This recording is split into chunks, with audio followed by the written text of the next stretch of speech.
Hello, Childfree family and friends. Cody here.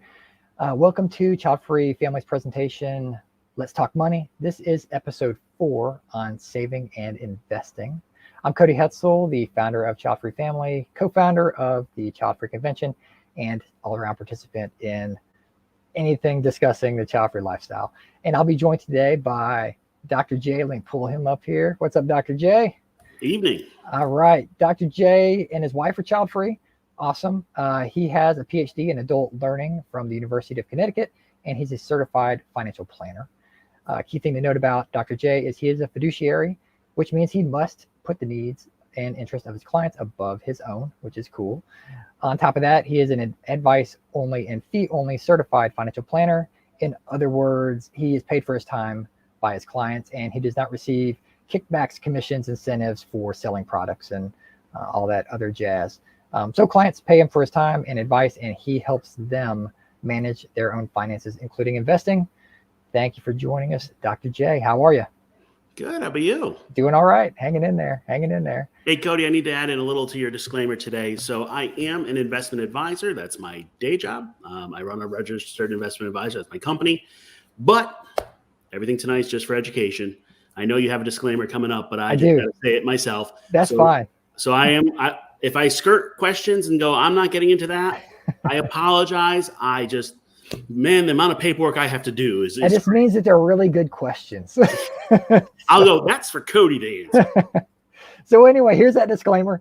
The following views, thoughts, and opinions expressed are for entertainment and educational purposes only. Please seek the assistance of a professional to aid you in your financial decisions.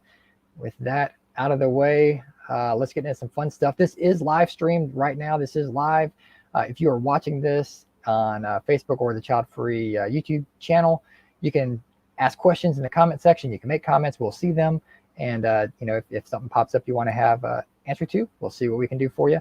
And this will be archived in the future. So if you are in the future, eating your 3-course meal by pill, like they did in the Jetsons back in the day, you're welcome to still make comments and questions. We'll try to get those answered as well. So with that, let's just touch on the basics. So this is saving and investing, something that everybody should be concerned about from the moment they get their first paycheck, in my opinion. So just starting at the very, very basics, knowing your goals. How does someone go about finding, and you see this if you get into the financial realm, asking questions, their number? How does someone find their number? Yeah, I think even before you find your number, the first thing, remember, is was it last week we talked about debt? I don't know. I've lost which week it was. But paying off your debt is going to come first, and then we're going to start talking about our goals and our numbers. So just cool. food for thought there. Okay. So when you talk about goals and numbers, I'm a little sorry, Cody, it's a little my soapbox. No, it's okay. Most of the general rules on finance assume you have kids. So if you're following the general rule of something, chances are it doesn't fit you. I just said to somebody the other day, the analogy is it's like that one-size-fits-all hat, which just does not fit the size of my head. One-size-fit-all fits like that little part in the middle, and then people are smaller or bigger, it doesn't fit. So you got to watch the general rules. And you'll see all different random numbers. You need X to retire. Well, it depends. We talked before, maybe your goal isn't to retire. Maybe your goal is financial independence. The most popular rule you'll see around the fire rule is this 4% rule. You heard that one, Cody? I have heard the 4% rule, yeah. What have you heard about that one? What does that mean? You just have to utilize 4% of your future spending. You don't want to go over that with your savings and income. All right, let me bail you out. Exactly. It's called the safe withdrawal rate. Yeah. So a bunch of studies, and people are debating this now. Is it 3.5, 4, 4.5? But the general idea is if you take 4% out of your money every year, you'll have the same amount of money you started with at the end, essentially, or you won't run out. By the way, a lot of assumptions there. And we all know what happens when you assume. You make a something out of you and me. Now, 4% means you got $1 million. I could take out about $40,000 a year, every year, and I won't run out of money. We're child free. Yeah. We don't need the money at the end. Well, at least I don't. I'm getting buried with $100 in my hand, and that's it. Well, and that's the thing, like you talked about, it's kind of a cookie cutter scenario when you talk to people who are helping folks through this labyrinth of financial planning.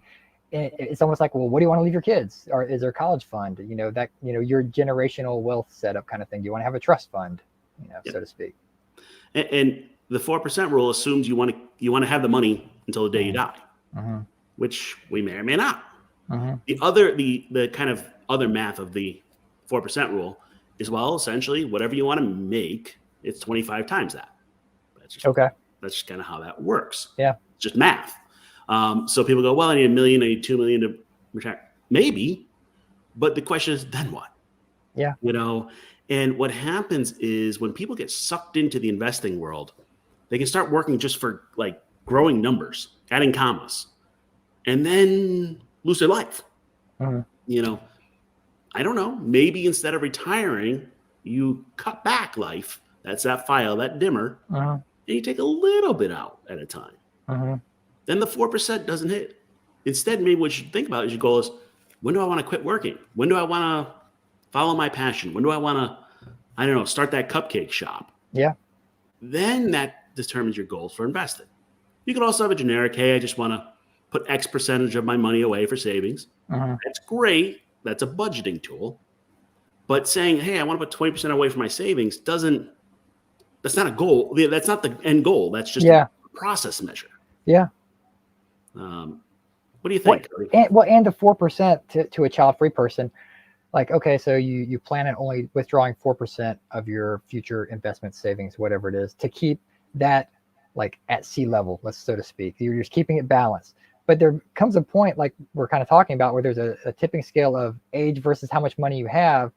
Like, do you need to keep it level, or do you splurge on that world cruise or something? Like, you really start to take bigger chunks out of it, because unless you want to leave a grand gesture to a nonprofit, or if you're gonna maybe give your funds to an individual or to nieces, nephews, whatever it's going to be, every person has their own goal in mind for that.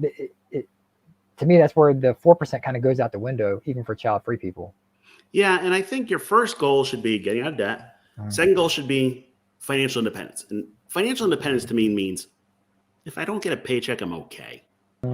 Doesn't mean I'm like, eating steak dinners every night. Yeah. It doesn't mean I'm eating ramen noodles either, but just somewhere in between, kind of like where the old school financial independence is, where the boss comes in and gets mad at you, and you're like, all right, I'm out. I quit. And people are like, what? You can do that? Yeah, you can get to a point with that. Yeah. What that's going to mean for most people is you've got enough saving and investing that you're safe.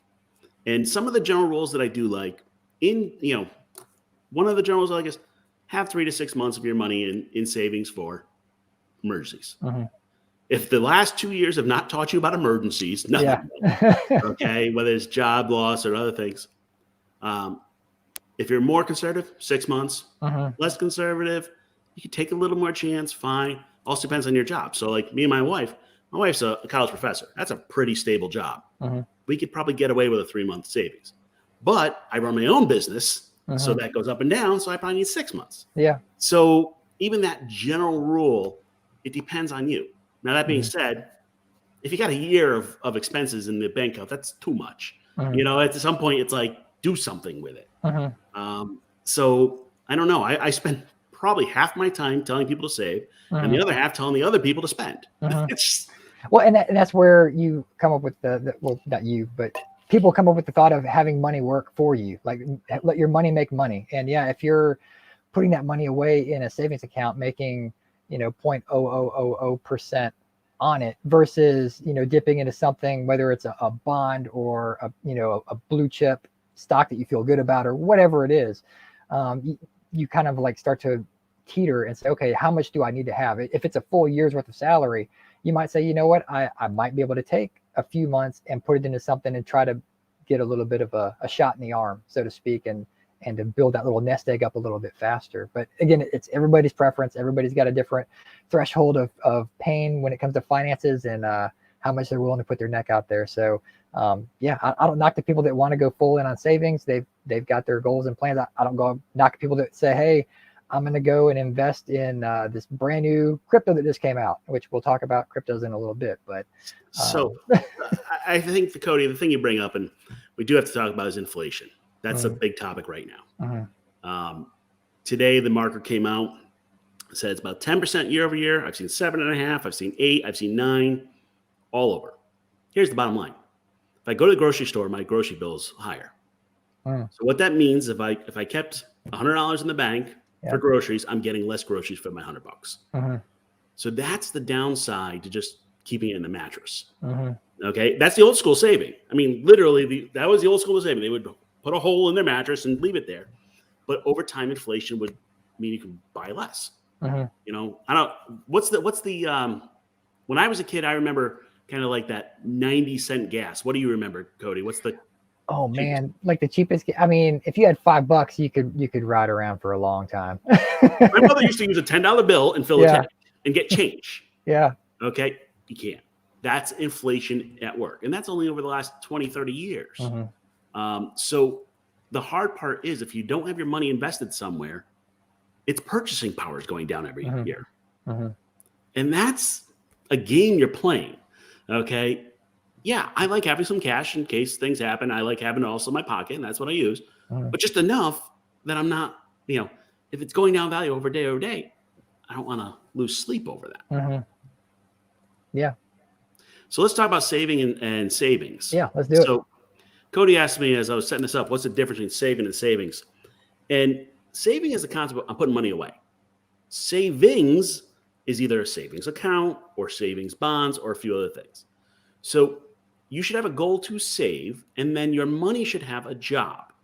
Every dollar should have a job and have a purpose. So a savings account, what you'll hear is called a high yield savings account, HYSA. By the way, Google them. There's places that have good ones each week, and they have specials and all that.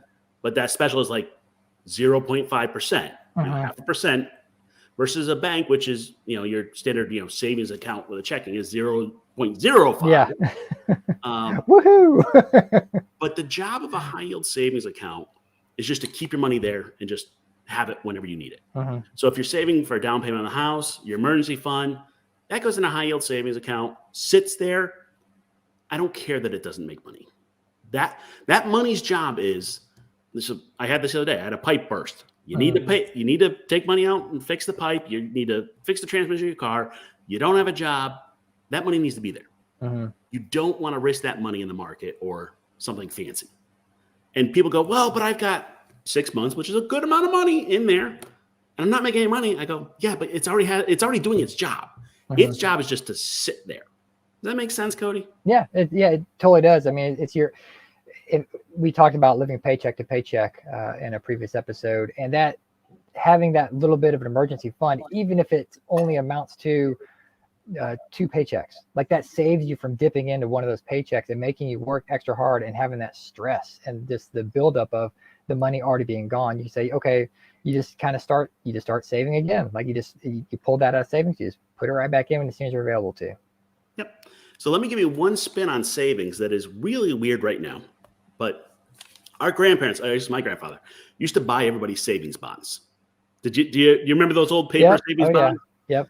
He used to buy a $50 savings bond for everybody on their Christmas, and we just always had them. They've fallen out of fashion. I mean, they have, and they weren't returning much. But because of inflation, there's this thing called an I bond. It's inflation matched. And right now, if you buy an I bond, you buy it today, by the way, there's limit, $10,000 per person. That's returning 7.12% on your investment, your saving. So you buy a savings bond, by the way, downside is you're buying it directly from the government, Treasury Direct, and you can only sell it back to the government. So there's no secondary market for that. But for the next 6 months, you'll get 7.12%.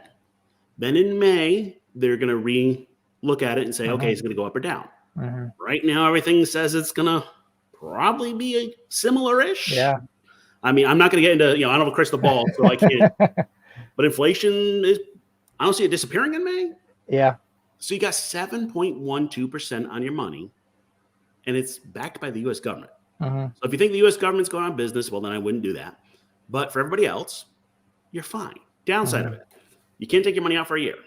So what I've been telling people is, you got an emergency fund, got enough, you got 20 grand in your emergency fund. Well, put 10 in a savings bond because you're probably not going to need it unless something really bad happens. And it's returning 7.12% risk-free. Yeah. That's like what, $712, something like that. 712. Yeah.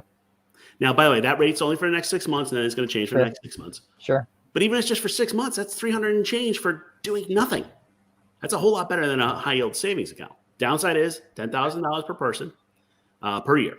So, you can, otherwise everybody would just put all their money over there and guaranteed 7% return that you can't beat. So I think a lot of people have the same thought right here. Lucas is jumping in here. It's like, what? You can do a bond that's a 7% return. This is so Google it. It is a Series I bond from the government, treasurydirect.gov. By the way, their website, I swear, is made in the 1990s and never updated. You'll see when you get there. But it's limited in how much you can put, and there's limits on you can only take it out. So double check all that. But yeah, right now, 7.12%.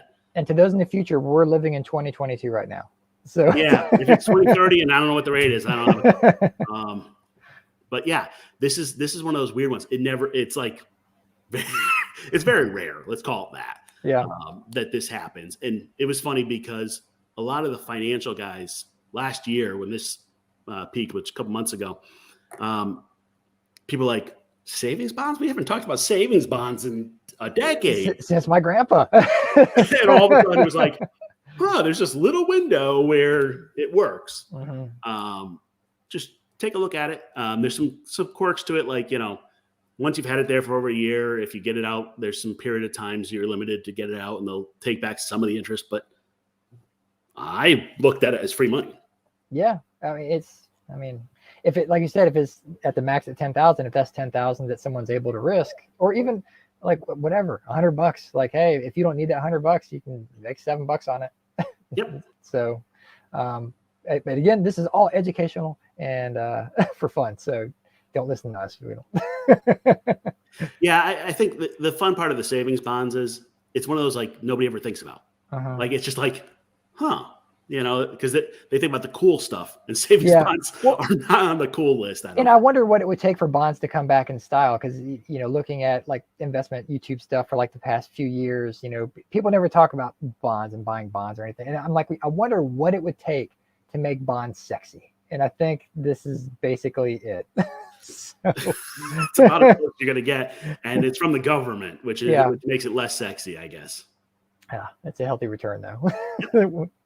So let me see here. So we had savings. Let me get back to my little things here.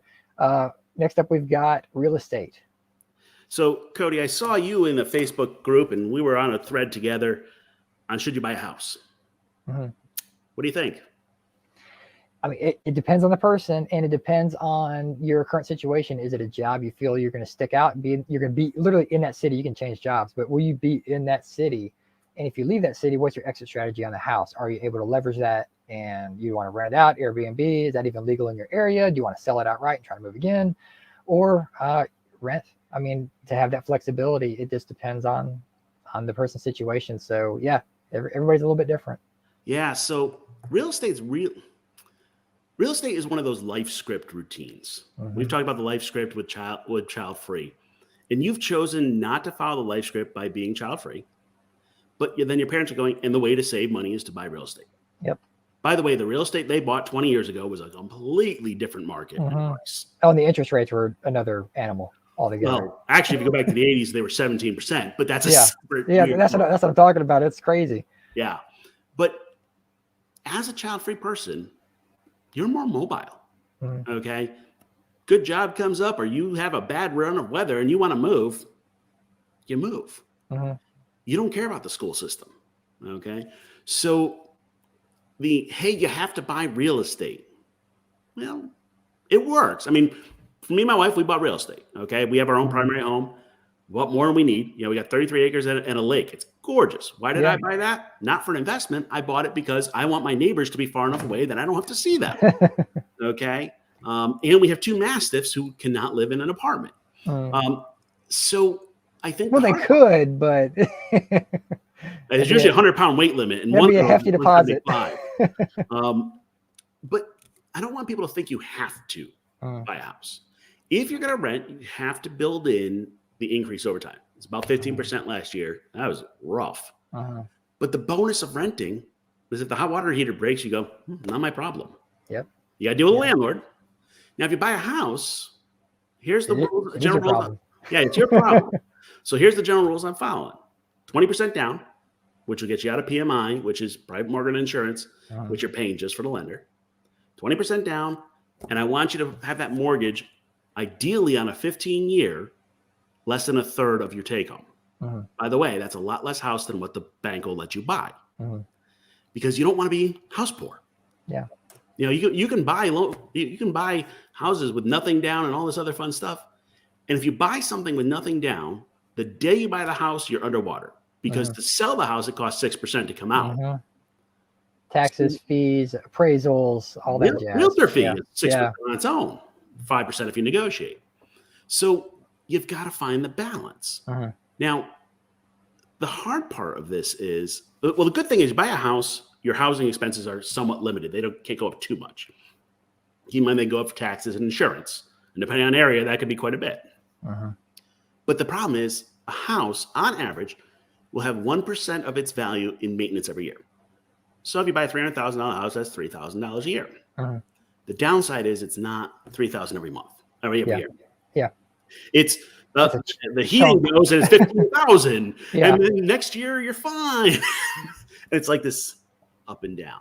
Well, I live in a potential hurricane heavy area on the coast, and you know, one thing that just going through life, one thing that I learned is that you've got insurance that'll cover that. Well, that's great, but you have to have your deductible is no longer that $1,000, $2,000. It's now a percentage of the value of your house. That's a huge chunk for a lot of people. I saw a lot of houses around my area that had trees that hit them, whatever. They literally sat not being repaired for years because it would have been tens of thousands of dollars for them to fix that house with insurance. To get the insurance money, they had to come up with the cash, and odds are they might have been too heavy and leveraged into debt where they couldn't afford to do that. And a lot of houses had to hit the market with a big old tree in the side of it. Unfortunately. Yeah, and the market right now is stupid.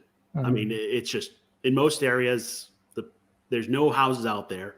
Whatever's up there is getting. I mean, I had somebody who bid $100,000 over the house asking price and still lost. I'm like, what reality are we living in? In that case, so I think we have to temper it a little bit. But I think the thing I want you to think about is there are other options. So, for example, if you decide, hey, I want to follow the Grant Cardones of the world, those are the ones that say zero down. I've got this great real estate investing. Go right ahead. But what you're doing is you're taking on lots of debt. You're gambling. Okay.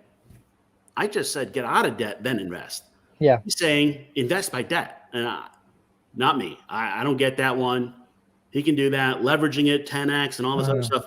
If that's a school of thought you're in, go right ahead. That's up to you, but you're putting a lot of risk. Okay. I'm more encouraging people to pay off their house so that it's yours. Well, and investing in properties, we just saw the downside of that with the moratorium on evictions. You still got to pay that mortgage, even if you're not getting rent. So anyway, if you want to do rental properties, that's fine. What I want you to know is, do you want to be in the business of running a rental property? And the idea, well, I'm moving states and I'm going to keep a house. Well, now you're like long distance landlording. That's a nightmare. Okay. The old school, when I grew up, my family had a 2-family house and rented out the top floor, which paid for us to live on the first floor. That kind of worked.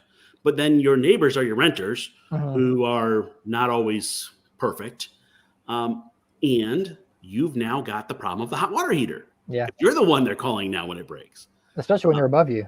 And then people go, well, but I'll hire a management company to do this for me. Well, then you might as well just invest in what's called a REIT, Real Estate Investment Trust. It's like a stock, essentially, but it's specific to real estate. There's some rules around what they have to get back, but you can buy into real estate without buying the property. And the other bonus there is you can actually buy REITs that are in all different type of stuff. Like, for example, last couple of years, some of the highest returning REITs, self-storage. I don't know if you've seen, but those places are everywhere. Oh, they're everywhere. They're everywhere. Absolutely everywhere. And they're making huge money per square foot for doing that. I'm not putting a self-storage facility in my backyard, so I can invest in it through a REIT and other things. By the way, with the REIT, we're going to talk next week about taxes. So be careful where you invest in it, because those taxes, that money's going to be coming back at you. So you need to watch out for taxes. But what I'm saying is real estate's great for an investment, but there's lots of ways to do it. It has to fit your life. If you're child free, if you're not settled in, if you're not planning on living there for a while, go ahead and rent. You know, even though people say, well, you got to buy a house, they also say you got to have a kid. So I'm like, I don't have to follow their advice. Yeah. Well, and for the you know, if someone's starting out, younger generation, someone who doesn't have a house, that's all you see on the news, on the internet is, you know, house prices are out through the roof or whatever. And so that's kind of the little bit of a silver lining here, is that you don't have to buy a house right now. Like there are options for you. And it might be just a waited out, just like we said about bonds. Who thought bonds would be popular again? Like real estate's going bonkers. I mean, it can't go bonkers forever. So, you know, just build up that nest egg and be ready. Yeah. And I think, remember we start with goals. Question, does it match your goal? Okay. Yeah. My wife is a professor. We're not moving anywhere anytime fast. Owning a house for us matches our goals. Yeah. I enjoy it. I also enjoy doing the work on the house. If you don't enjoy working on the house, it's really expensive. Getting a contractor to show up at your house is nearly impossible right now. But that and prices of everything, they all say, oh, prices. If you'd called me 2 months ago, but now prices are. Yeah. So I'm not saying real estate's bad. I enjoy it. I've owned property. I've rented it. Great. I enjoy doing that. That doesn't mean it fits for everybody. And I don't want you to like beat yourself up if you're like, oh, well, I have to. You can have a different financial plan that matches you. Yeah. If you want to be a real estate mogul and have a dozen realtor properties, then, you know, have at it. Like that's your game. So that's real estate. Anything else to wrap up in there? Now let's move on. All right. So now we've got, it's stocks and bonds. Oh boy, the big one. By the way, I said to Cody when we started this, I said, each of these topics could be a couple hours on their own. They could be. So we're cramming a lot in here. Okay. Here's the general rule for investing. Doesn't matter if it's the savings accounts, the real estate, stocks and bonds, whatever. The general rule is only invest in things you understand. If you don't understand what it is, you don't understand how it works, and you don't understand where you should invest in it, like which account, which is taxes, we're going to talk about next time, then you shouldn't do it. Okay. Now, understanding the stock market, not that hard. A stock in general means you are owning part of a company. That's as simple as I can make it. Some companies then give you a dividend, which is them giving you back some of the profit. Others don't. Tesla famously does not. A few other places. That doesn't mean there's no value there, because the price of the stock goes up over time and you get dividends. That's the basics. Yeah. The bonus is you own part of something. Now, I'm going to share how I invest, not because it's the way you should invest, but just so you get an example. When I look out, now I do this for a living, so keep that in mind. In general, I keep 10% of my money for gambling. Gambling includes whatever stock pick I want to make, or I think something's cool, or whatever else. But that's it. I'm not picking individual stocks and going, I'm going to go all in on this and try and YOLO and whatever, meme stock this week or whatever. I don't care. I could do that in my 10%. That's kind of like scratching that itch of doing it. The other 90% of my portfolio is in three things: the entire U.S. stock market, the entire world stock market, and bonds. Bonds are essentially you're owning the other side of a loan. The company or the government has said, hey, I want to get some money. I'm going to pay you some interest. Real boring. There's some things on risk there. Riskier bonds pay more, but nothing fancy. So when I look at it, I go, okay, I invest in three things: the world, the U.S., and bonds. Now, depending on how much risk you want to take, you're going to be kind of balancing between how much stock you have and how much bond. Now, this is an old school way of looking at it, but it works. It's part of diversification. Diversification says, look, I don't want all my money in one stock. Pick which company this week is doing well. Mm-hmm. And people go, oh, I put all my money there. And then next week, what happens, of course? Something bad happens. Yeah, inevitably. I worked with a guy, great guy. But whatever stock he bought, the next day it would go down. Like, it was just like guaranteed. And what happens there, if you're trying to pick individual stocks, you're trying to outsmart the entire market. Mm-hmm. Guess what? You ain't going to do it. Yeah. I've been told that if you don't have regret of buying the stock as soon as you do, it may not have been a good buy. You should have some type of fear in that it can go down, not like all in, unless you know something about the was it the orange juice market from Trading Places? Yeah. Yeah. So by the way, don't get your advice from Facebook or whatever. Just everybody's selling something. So the challenge is everybody. It used to be, this is the old school always say, I got a stock tip, I got a hot tip. What that really means is I'm trying to pump up something that I'm buying. So now it's become popular to buy exchange trade funds or index funds. You buy the whole market. Yep. Or there are also mutual funds. Now, mutual funds, you can have active mutual funds where people are like doing this trading for you. The downside of that is fees. Very common to see like a load fee where you got to pay 5% or 5.5% when you buy it. That's a commission. So you start 5.5% in the hole. Then they charge you per year on that mutual fund, 2, 3, 1.5%, whatever it is.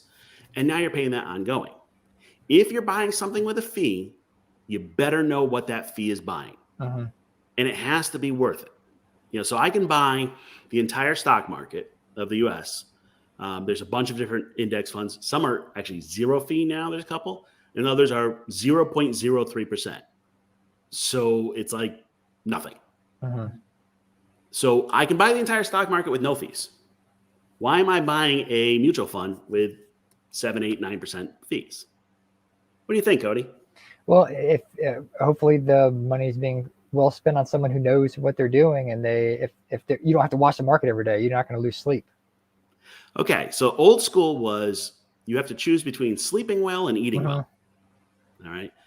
And the debate there was, well, you eat well when you take a lot of chances, and you also lose when you take a lot of chances. The classic Warren Buffett bet was, hey, anybody that wants to pick stocks, you go right ahead. I'll bet on just the S&P 500. That was Warren Buffett. And he has won every single time. Yeah. And Warren Buffett, man, that's the Oracle of Omaha. He's been doing this for long enough that he knows what he's doing. If you invested in just the S&P 500, which, by the way, that's just 500 stocks that they've picked. It's kind of the bigger ones, a wide range, diversified. If you invested in the S&P 500 over the last 3 years, you got about 96% return, which essentially says over the last 3 years, you doubled your money. And that's that doesn't normally happen. That's a crazy market. It's insane. The market's usually like 7 to 10% on average. Yeah. We've been doing like 26-ish per year. That's a little crazy. By the way, 7 to 10%, there's a rule of 72. So if you divide 72 by 10, that's about 7. It'll take 7 years to double your money if you're making 10% on it. All right. Sorry, 7 years for that. If it's 7%, it takes you 10 years. So 7 to 10 years to double your money. And that's in the general stock market, boring things. Yeah. You do not want to have to check the stock market every morning. You want to have a plan. You want to know what you bought in. You want to understand it and set it and forget it. I watch the stock market every day because I work in it. Yeah. But I don't do it I don't look at my portfolio. It's already set and gone. Yeah. What do you think about that, Cody? Well, I first got into stocks back in 2008 when everything crashed, because I was like, just starting out, I was making, 35,000 a year, maybe 40 at that time. But I mean, a good little starter job. And back in 2008, and I just saw all these stocks going down, the little red triangle going down. And I'm like, it's like, there's no way this can go down forever. Like if it goes down, then everything's over and money will be worth nothing anyway. So for me, I took a personal risk and said, you know what? I'm going to start buying stocks. And I think I put about 10,000 into the stock market. And within a matter of years, I turned that 10 into 40,000 because to me, it was a no brainer. But that, again, I did the research. I looked at stocks. I said, okay, this one's probably not going to go bankrupt because that's all you heard about is they can go bankrupt. You can lose everything. And that just, whatever. So yeah, in 08, and then the same thing that just happened recently with the stock market, everything, went down, down, down, down, down. I'm like, again, going back to old trading places, you're sitting on the floor and you're like, yep, I'll buy now. And then you start buying stock. And again, it's worked out. But do I want to stay in those stocks? Probably not. So that's something for me to consider later and go with something a little safer. But that's my individual story of how I looked at the stock market is if it does truly look like a no-brainer, and a no-brainer being that everything is going down, sooner or later it's going to rebound. In my mind, it's going to go back up. So it's a matter of how long and how much you want to put into that gamble. Yeah, and I'm going to differ and say I don't think there is a no-brainer, but that's your way of looking at it, and that's okay. Yeah. It's okay to have different theories of investing. What Cody's talking about is timing the market. Okay, the downside of timing the market is you're usually wrong. You have to guess both when to get in and when to get out, and the data says you're not going to get it right. What's more important is your time in the market, how long you were in the market. So I don't time the market. I don't try to. I just buy it, and when I need the money, I'll sell it. That's it. So like when COVID hit in March, we dropped 30% in the market. And I had a whole bunch of people, oh, my 401k is down. It is. Everybody's is. If you stayed in the market and just didn't touch anything, you ended up the year almost 30% up. If you sold at the 30% bottom, you've locked in, you lost 30%. The hardest part of investing in the market is to set a plan and then just let it go. Yeah. Unless something changes big, in your life or in the stock market, that's it. Now, the hard part of that is every time so if you try to do what Cody's doing, time in the market, you're paying fees every time you go in and out of something. Okay. You may not be paying commission, but there's fees and trade and all that. And you got to get the timing right.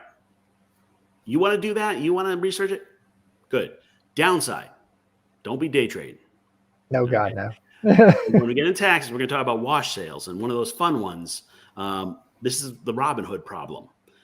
There's actually been a few people that have committed suicide because they were day trading with margin in Robin Hood. What that really means in English is margin means you're taking a loan in your stock to invest in something. And then day trading means I'm selling in and out. Well, the way the IRS works, you buy and sell the same stock within a certain period of time. They go, I'm not going to give you any credit for that. And you might have $1 million bill that you owe to IRS. That's what's happened to people. So you want to know what you're investing in. If you're going to get there, I like Bogle's book, the Little Common Sense book of investing. If you want to get crazier, you can do a Random Walk Down Wall Street. Great book. Read it, understand it before you invest. Have a plan, a structure, whatever that may be. Now, that doesn't mean you have to know everything about the stock market before you invest. You have to understand what you're investing in. So for example, very common now in 401ks to have time date funds. I'm going to retire in 2040. But what that does is that will automatically balance the number of stocks and bonds you have over time. The downside is you got to watch the fees because you don't want some of the high fees, but you're essentially trusting them to over time make it less risky. But understand what you're buying before you buy it. That's a good way to do the general market. Hey, I've got a hot stock pick or I want to time it. Yeah. I can't build a financial plan around that because there's too many variables. You might get lucky. Absolutely. That's why I keep a little bit of my money for playing around. That's just to scratch the itch. Because I'm like Cody, I'd like to, play with it and think I could get it right. You never know. Yeah. I don't always. I can tell you that right now. But you can work that through. I don't want you to be afraid of the stock market or bonds, but I want you to understand it. Read a book first. Do something. You can do The Simple Path to Wealth. That's another great book. So that you are making an informed decision versus just you put your stock in. By the way, don't watch it the next day because it always seems to go down. That's just my luck. Yeah. And then you pull out the next day and you've locked in that loss. Yeah. The way they say it is you only get hurt on the roller coaster if you jump off. Yeah. Ride the roller coaster to your goals. Thoughts, Cody? Yeah. I mean, it's the time in versus timing. Like for me, the times that I was like excited to get in when I saw this going down, I don't know if it was timing or it was just like, to me, it's like is all-time lows, like for like the last like 10 years each time. So it's like, you know what, to me that it is timing, but to me it's not timing because I don't know, to me it made sense, but that's just me and how I did it. But you don't have to justify it. It's your stock plan. If you understand what you're doing and have a plan, great. That's actually the whole core of the stock market. Everybody has a plan and everybody thinks their plan is better. Yeah. I personally don't try to outthink the market. I just try to ride it. Yeah. One thing that I do encourage people to think about, there are actually, if you want to invest in the whole stock market, there's also what's called ESG funds, environmental social governance, where if you don't want to invest in oil or, things that fit, you can actually pick stocks that match your political or beliefs or social beliefs. So it is an option, but you need to understand them. Might be paying more fees again, but it might be worth it for you in the, return in your heart. I don't know. Yeah. Your stock plan needs to match you, and it needs to not keep you up at night. Okay. If it's keeping you up at night, you took too much risk. Yeah. Because you get return for risk, and people go, well, I need to beat the market. Well, what beating the market really means, I'm going to take more risk than the market in the hope of winning. That's okay if that's what you want. I've already lost all my hair. I can't lose any more. So I don't want that risk. The other one to keep in mind for stocks, very popular right now on the internet, talk about options and other things. You got to understand that stuff before you do it. Okay. There are ways you can actually lose more money than you had put in, especially when we started out shorting stocks and other things. The other thing is stay away from margin, which is I'm taking a loan on my stock so I can invest more. You're taking risk and risk and risk and risk. And that's the thing, like options, margin calls, like I'm not touching those. Like I'm just that's again my threshold of pain. I'm just like, nope, it's my money or nothing, and it's kind of on what I'm comfortable with. So, but again, that's the way I do it. Someone else is like, oh, I love margins. I've made so much money. Great. Awesome. Good for you. A lot of people have lost money on margins, but it's like, here's the thing to keep in mind. Fancier is not better. Yeah. The boring stuff. Well, not as fancier, but complicated. Again, like you said, if you don't truly understand it, like you need to understand it. Yep. And please, the next time somebody says, hey, I got this great idea, just smile and nod. And just let them go with their idea. And so with that, we're going to roll into crypto, NFTs, fiat, and Lego. So, okay. I spend quite a bit of time understanding things. And this list I made was kind of the all else everything. And if you're going to be in anything that's different, specialized out there, you need to understand it. Crypto's a fun one where everybody's like, I need to be in crypto. Why? FOMO. What are you buying? How does it fit in your portfolio? What percentage? What's the return? Same with NFTs. What are you buying? Now, if you understand that area and you want to make that, you go right ahead. But what's happened is people go, well, I made all this money on this such crypto. Cool. Congratulations, you did. Doesn't mean I should do it. The other thing is, if you're buying, like, for example, I buy the entire stock market, I have, some of the companies you're buying into have some exposure to it. Now, if you're going to put all your money in a crypto and, spin the roulette wheel, you go right ahead, but that's the same as going to the casino and putting on 17. My bias, personal, is anything that can have the value double over a tweet. That's where I'm like, what in the world am I buying? Am I buying a tweet? I mean, am I buying some of it makes sense, but some of it's just, I have no clue what we're buying. I just read, there's a good article on one crypto where a hacker had figured out how to hack the system and make themselves as much coin as they wanted. They decided not to take that. They instead took a bounty from the company to report it. But if the hacker could have just made as many crypto coins as they wanted, that scares me. Yeah. So just be careful on that. Now, Cody, you threw in fiat. What are you talking about? Fiat, that is your physical bullion, gold, silver, platinum, like actual coin, an actual bar, like something you can touch, and it's a precious metal. And what about that? Well, well, we just talked about crypto. That's nothing. So I know, and this is a physical kind of version of that, I guess, from the old timey days. And some people want to invest in the fiat field because they feel like, well, gold and silver, precious metals, smartphones, it's all needed. It's only going to drive the market up. And so they're sitting on, little caches of old, 1920s nickels, Buffalo nickels or whatever. And they're just waiting to cash in all that silver if the market hits a certain level with their number that they come up with.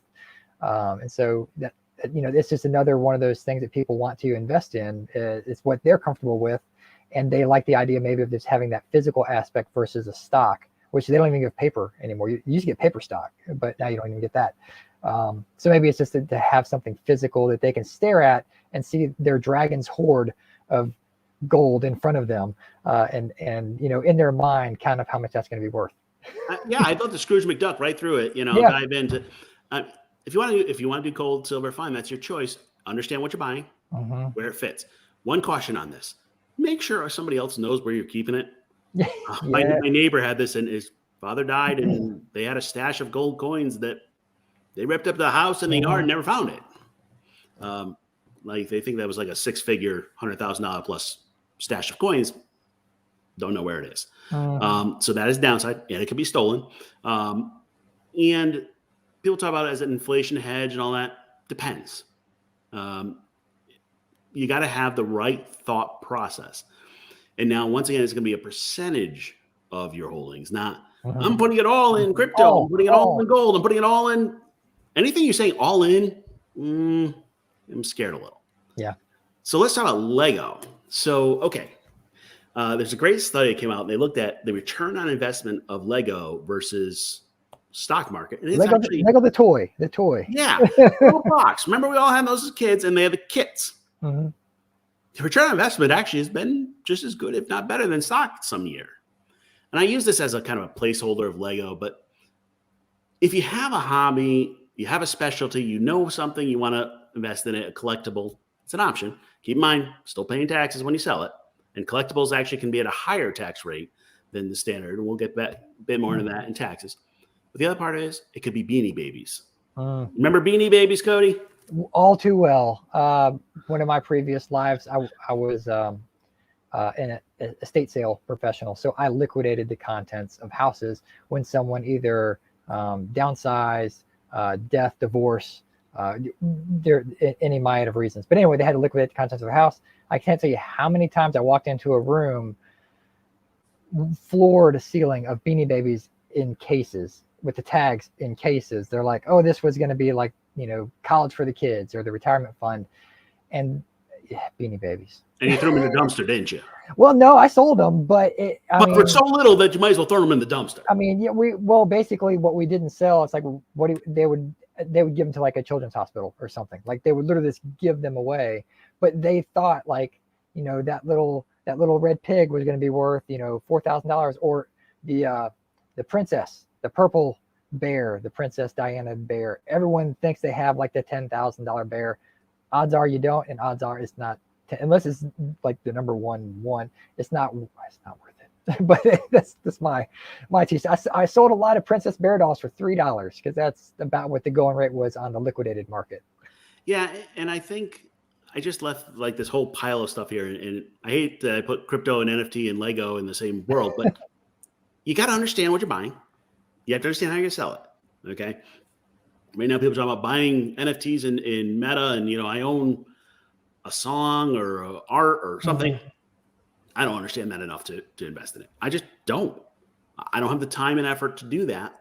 Somebody else might, and somebody else might make a lot of money at it. It's not saying it's right or wrong. It's just the general rule. You got to understand it. The reason why I leave these here is these are all ones that everybody seems to be hot on. Whatever Facebook post or Instagram or whatever, somebody has this idea. Actually, TikTok finance has now become very popular. whatever it is, and that's what you should buy. Mm-hmm. It can work. Odds are the person hawking that is probably invested in it. So really, Cody, are you that shady that you think they're trying to? Okay, I got to bring up the other one, that my favorite. When people go, for $4.99, you can buy this course, and I will teach you how to. Mm-hmm. If they're making that much money doing it, they don't have to do the course. Mm-hmm. They're making more money off the course than, teaching you how to do it than they're doing investing themselves. By the way, everybody seems to have a course nowadays. Well, for those that, if you still listen to the radio in your car, every now and then you'll hear, like real estate is the one that, I'm coming to your town, and they insert, we're coming to Washington, D.C. to talk about, they just add in a random city, and and it's like, the bottom line is you just need to understand it. Yeah, for sure. So with that, I mean, the biggest question, do you need help? I need help, but that's a different question. Sorry. You're talking about investing. Yes. All right. And so savings. I'm biased. This is what I do for a living. My rule is, as long as you can understand it and make good decisions, go for it. When I say understand it, I mean what the investment is, how you're investing in it, what type of account, tax we're going to talk about next time, how it fits into your plan. You can do that. And by the way, it's not hard. You can understand it if you want to put the time and effort into it. You have to choose, is it worth putting your time and effort into it? That's a great question. The investing part is actually the easier part of it.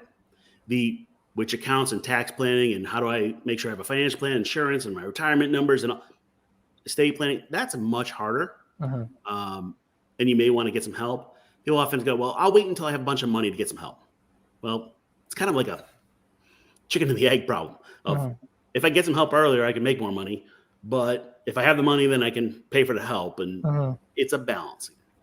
If you're going to go for help, all right, general rule, if you're going to go for help, you're looking for an advice-only, fee-only, fiduciary, certified financial planner.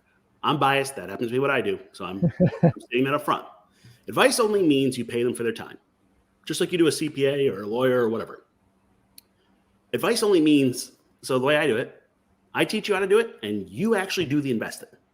The other option is investment management, where you're paying 1.5% on your investment every year. If you want to do that, we call it delegation. You're just saying, take it. Now, I just said you should understand what you're doing. So if you're just handing it off to somebody, you're not understanding what they're doing. So we start with advice only. Fee only means you pay for their time, no one else. Because if you see fee-based means they're getting commission to sell you stuff. I think about this like a doctor who's being paid to prescribe you meds. Not what I want. Okay. Fiduciary means they're putting your needs ahead of theirs. The certified financial planner, that's just the certification for financial planning. It takes, you have to have a bachelor's degree, a whole bunch of courses. You have to have 6,000 hours of experience. It takes a lot. Now, how do you find one? I actually shared Cody this story. Very popular right now is a group called XY Planning Network. It's actually a bunch of planners specifically for Gen X, Gen Y. They go a little out of there, but I'm a member of the group, and over the past about 6 months, I've been lobbying them, and now they finally have a category for it, child-free. So you can actually go in there and say, hey, I want somebody who's specialized in child-free. Downside is I'm the only one on the list right now. I'm trying to get others, but at least we're being recognized. But you can find xyplanningnetwork.com, NAPFA, NAPFA.org, or feeonlynetwork.com. You can find a fee-only CFP. The thing, because you're child-free, I want you to ask is, how is my financial plan different because I'm child-free? And if they look at you and go, oh, just move on. Yeah. Good CFP should be able to go, well, this and this and this and this, and there's a list. But it's a kind of a quiz question, a little bit of a gotcha. So you don't necessarily have to get help, but you need to know when to get help. And it's more than just investing. So I work on budgeting and insurance and getting out of debt and estate planning, all that. And I work with people over time so they learn. You want somebody who can help you learn. The other bonus is just about all of us give out no cost. Initial means, by the way, we're not allowed to say free. It's no cost. It's just regulatory. No cost means you can just meet us and say, hey, 2 or 3, try somebody that works. pick their brain, get some help, or you can learn on your own. The downside of learning on your own, just be careful which recipe you're following. Pick a recipe and stick to it. If you're making brownies, make brownies. If you're making cookies, make cookies. When you get on the internet, you can like get too much data and different things, and you like take it apart from here and apart from here and apart from here, and actually those plans can hurt each other because you don't know. You could actually be taking on more risk for each one without the return. Yeah, makes sense to you, Cody? It does, and I want to throw a comment out here. Lucas had chimed in a little bit earlier. So he's saying his financial advisor had the wrong assumption in retirement setting and planning. Had to adjust him to what it means to retire living child-free. He continued a little bit, and especially on the amount left at the end, what we talked about earlier. No way I need that amount on his accounts when he's 80. Told him to make adjustments to where I have only 200,000 at 80 and let me know when I can retire. So yeah, it's setting that goal, finding your number. There's no reason you need to retire with $10 million unless you want to have a gold statue again. I mentioned that in a previous episode, built of you, or you're going to give it away in some form or fashion. Enjoy your money, enjoy it. Yeah. And we got, let's see, Childfree Life. Thanks, Minnie. Awesome. But I do want to show everyone that website because Jay and I were chatting a little bit after the last episode, and he told me about it. And I just thought it's a feather in the cap of the child-free community. And he didn't really want to talk about this. It was me that kind of pushed him to do it. But on this website, xyplanningnetwork.com, so you scroll down, it says let's find an advisor in a specialty. And then he told me where to go. So it's in family structure and marital status, because they don't know where else to put us, I guess. Child-free 1. And that's Jay. But I just scanning it, I said parents is 46. Blended families 4, couples and partners, but literally here's little child-free, and that is awesome. That is amazing that he was able to get this group of people to recognize our lifestyle and our community as a valid option of living. It's awesome. I think it's awesome. Congrats, Dr. J, for getting that on there. I just thought it was worth promoting and tooting your horn for it. There's Jay. But yeah, hopefully there will be more certified financial planners on this list in the future. They'll see the validity in it and the importance of it, and say, you know what, we're worth talking to. We're worth understanding. That's the big thing. When you go in and I've mentioned this in a previous episode, you sit down with your person and they punch in their numbers into their little program, and then they talk, okay, well, what about kids? Do you have kids? And then a college fund, and sometimes they even forget you said you don't plan on having kids, and they still ask you about college funds later. It's no, we're not having kids. So it's anyway, that's my soapbox. But thank you for doing that, Dr. J. I think it's great that it's there. Yeah, and I think I probably have a bigger battle with my financial brethren to say, hey, we exist. And I'm out there regularly doing it, but we're at least making some progress. And so with that, we are going to wrap up here. You can find out more about Dr. J at childfreewealth.com. Dr. J, tell us about the book you're working on, please. Yeah, so I'm currently deep into this research. If you want to be part of it, childfreewealth.com/book. And I've got 230 people or so that have answered questions about what child-free wealth means. And that's where I'm spending most of my time right now, to be honest. And the best part is I'm hearing the same stories. I'm hearing people that are doing some great things with life. I've got some people that are struggling. It's a balancing act. I think what I'm doing with the book is I'm trying to get the word out there that it's different, that, child-free wealth is a specialty. The other thing is, if you get bored, childfreewealth.com, you can also schedule a no cost, 60-minute meeting with me, so you can actually get to know me. And also we can dive in and see what works for you as far as your finances. Awesome.